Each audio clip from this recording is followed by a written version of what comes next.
Shalom à tous, j'espère que vous allez bien. Il y a quelque chose qui me turlupine.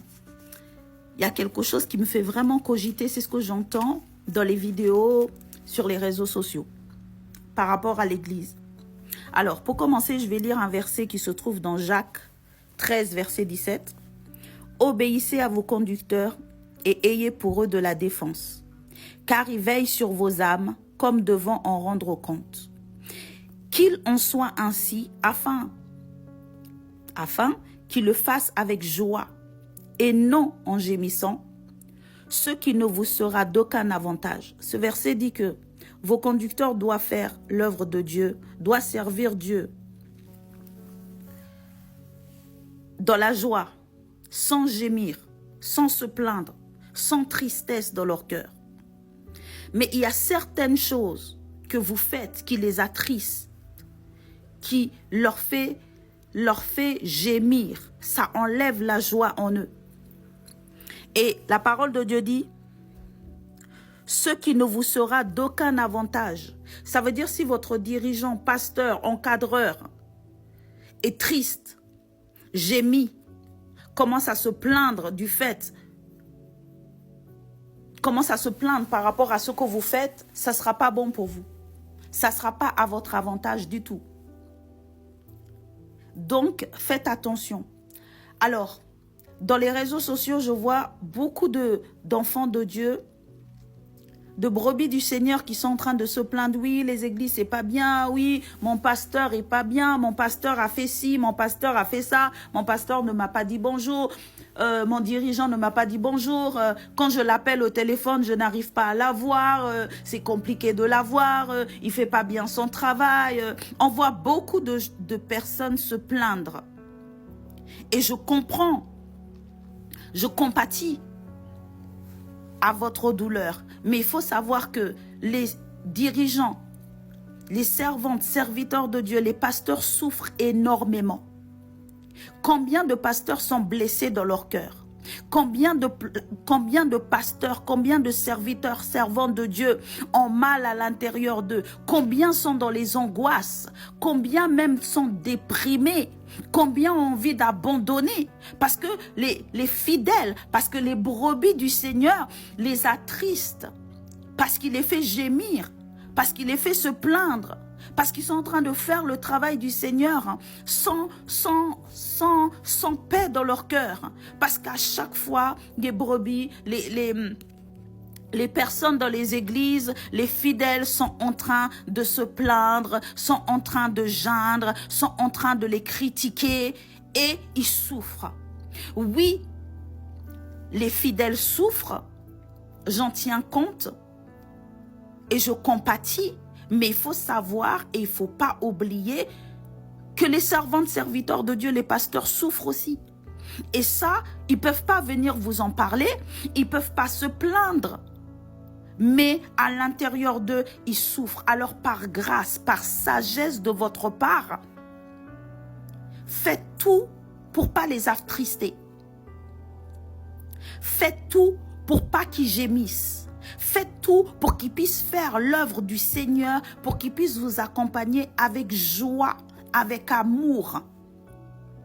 Je ne dis pas qu'il faut obéir et faire tout et n'importe quoi. Je veux dire par là, ayez du respect.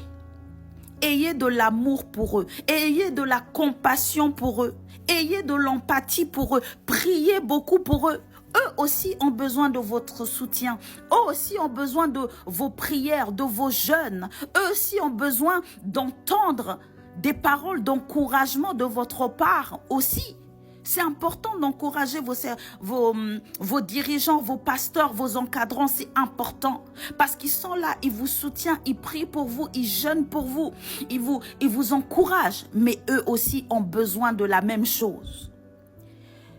Je vous assure, c'est pas facile d'être servante, serviteur de Dieu. C'est pas facile d'être encadrant. Alors par la grâce de Dieu, soutenez-les et témoignez-leur votre amour et témoignez-leur votre reconnaissance. Parce que il y a beaucoup d'ingratitude. Il y a beaucoup d'ingratitude chez les enfants de Dieu. Alors par grâce, Ne soyez pas des gens ingrats. Reconnaissez les bienfaits. Reconnaissez ce qu'ils font pour vous. Et ne vous arrêtez pas parce qu'il ne vous a pas dit bonjour, parce qu'il ne vous a pas parlé, parce que vous avez appelé, il n'a pas répondu. Ne soyez pas des enfants, soyez des hommes faits, des gens matures, des gens qui sont capables de comprendre que ce n'est pas des robots. Ce n'est pas des robots, c'est des êtres humains avec un cœur aussi, avec des émotions, des sentiments. Oui, ils se maîtrisent. Oui, ils sont là pour servir Dieu. Oui, ils sont là pour vous. C'est des dons pour vous, mais n'en abusez pas non plus. N'en abusez pas, parce que je vous assure, il y a beaucoup de servantes, serviteurs de Dieu, de pasteurs qui sont en train de déprimer, qui ont envie d'abandonner. Le ministère, c'est lourd. Le ministère, c'est difficile. Je vais m'arrêter là, mais par grâce, prenez soin de vos bergers. Prenez soin de vos responsables. Prenez soin de vos encadrants, par grâce. Oui, vous souffrez, mais eux aussi souffrent. Que Dieu vous bénisse abondamment. Je vous aime de l'amour du Seigneur. Shalom. Qui me fait vraiment cogiter, c'est ce que j'entends dans les vidéos, sur les réseaux sociaux, par rapport à l'Église. Alors, pour commencer, je vais lire un verset qui se trouve dans Jacques 13, verset 17. « Obéissez à vos conducteurs et ayez pour eux de la défense, car ils veillent sur vos âmes comme devant en rendre compte. Qu'il en soit ainsi afin qu'ils le fassent avec joie et non en gémissant, ce qui ne vous sera d'aucun avantage. » Ce verset dit que vos conducteurs doivent faire l'œuvre de Dieu, doivent servir Dieu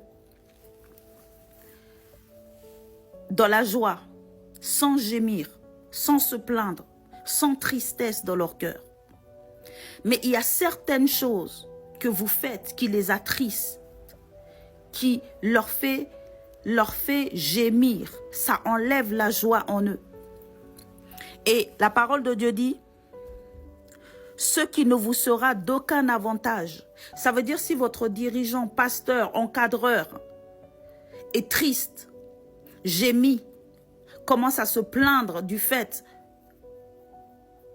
commence à se plaindre par rapport à ce que vous faites, ça ne sera pas bon pour vous. Ça ne sera pas à votre avantage du tout. Donc, faites attention. Alors, dans les réseaux sociaux, je vois beaucoup d'enfants de Dieu, de brebis du Seigneur qui sont en train de se plaindre. Oui, les églises, c'est pas bien. Oui, mon pasteur est pas bien. Mon pasteur a fait ci, mon pasteur a fait ça. Mon pasteur ne m'a pas dit bonjour. Mon dirigeant ne m'a pas dit bonjour. Quand je l'appelle au téléphone, je n'arrive pas à l'avoir. C'est compliqué de l'avoir. Il fait pas bien son travail. On voit beaucoup de personnes se plaindre. Et je comprends. Je compatis à votre douleur. Mais il faut savoir que les dirigeants, les servantes, serviteurs de Dieu, les pasteurs souffrent énormément. Combien de pasteurs sont blessés dans leur cœur? Combien de pasteurs, combien de serviteurs, servantes de Dieu ont mal à l'intérieur d'eux? Combien sont dans les angoisses? Combien même sont déprimés? Combien ont envie d'abandonner? Parce que les fidèles, parce que les brebis du Seigneur les attristent, parce qu'il les fait gémir, parce qu'il les fait se plaindre, parce qu'ils sont en train de faire le travail du Seigneur sans paix dans leur cœur. Parce qu'à chaque fois, les brebis, les personnes dans les églises, les fidèles sont en train de se plaindre, sont en train de geindre, sont en train de les critiquer et ils souffrent. Oui, les fidèles souffrent, j'en tiens compte et je compatis, mais il faut savoir et il ne faut pas oublier que les servantes, serviteurs de Dieu, les pasteurs souffrent aussi. Et ça, ils ne peuvent pas venir vous en parler, ils ne peuvent pas se plaindre. Mais à l'intérieur d'eux, ils souffrent. Alors par grâce, par sagesse de votre part, faites tout pour ne pas les attrister. Faites tout pour pas qu'ils gémissent. Faites tout pour qu'ils puissent faire l'œuvre du Seigneur, pour qu'ils puissent vous accompagner avec joie, avec amour. Je ne dis pas qu'il faut obéir et faire tout et n'importe quoi. Je veux dire par là, ayez du respect. Ayez de l'amour pour eux. Ayez de la compassion pour eux. Ayez de l'empathie pour eux. Priez beaucoup pour eux. Eux aussi ont besoin de votre soutien. Eux aussi ont besoin de vos prières, de vos jeûnes. Eux aussi ont besoin d'en... Shalom à tous, j'espère que vous allez bien. Il y a quelque chose qui me turlupine. Il y a quelque chose qui me fait vraiment... Shalom à tous, j'espère que vous allez bien. Il y a quelque chose qui me turlupine. Il y a quelque